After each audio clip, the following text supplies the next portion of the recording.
I'm Carmen. I actually prior to coming into Fullstack, I had zero experience regarding any kind of software engineering.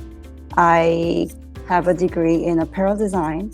I worked as a fashion designer for 10 years. And I started to see that there is an undeniable limit in working with physical material. And during the COVID, we really saw that because I was a client-facing designer, which means I was heavily involved with buyer relation and sales and production. And since we were all in a lockdown, that's when it really hit me. And our team started to build a virtual showroom and start to utilize Google Analytics to compile the data, trying to figure out what's coming next. And that actually, a year later, we did kind of look back on our journey, and that actually doubled our sales.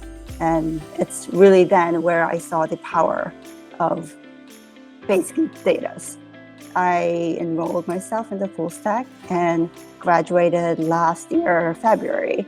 And I finally got my first software engineer role at New York Life Insurance. So I'm working as a front-end developer right now.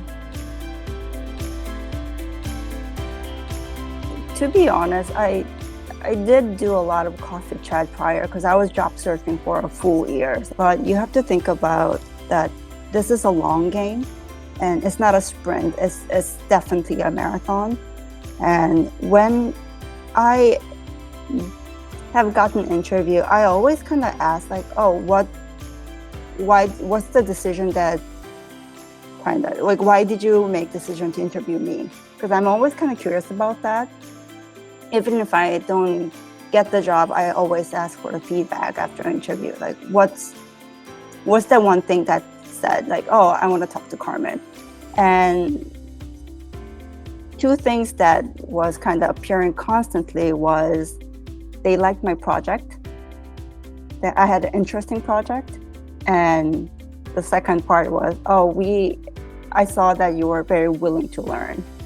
And the second part kind of came to me a little bit late because I wasn't documenting my learning and blogging my progress extensively before.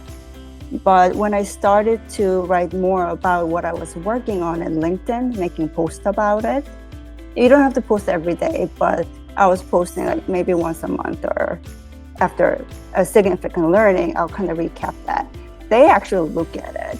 And one of the person who came back for me, this company came back for me twice, said, we really like your attitude about how you want to continuously improve yourself.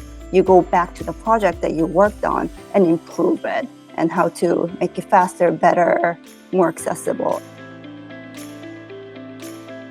You have contact with your cohort or even with a friend who's supporting your decision and career transition, pair up with them and do a mock interview with them.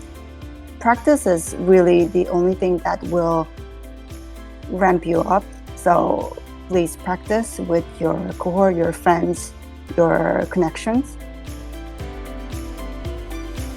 For me, having a regimented schedule was what really kind of fueled me to go on and not give up. Something achievable. Start with something achievable, do 1 or 2 lead code a week, reach out to 3 person a week, and that does pile up. And that really helped me to go on. Do what's manageable to you, set your own standard, and keep pushing on and go on. So if you don't give up, you're going to make it.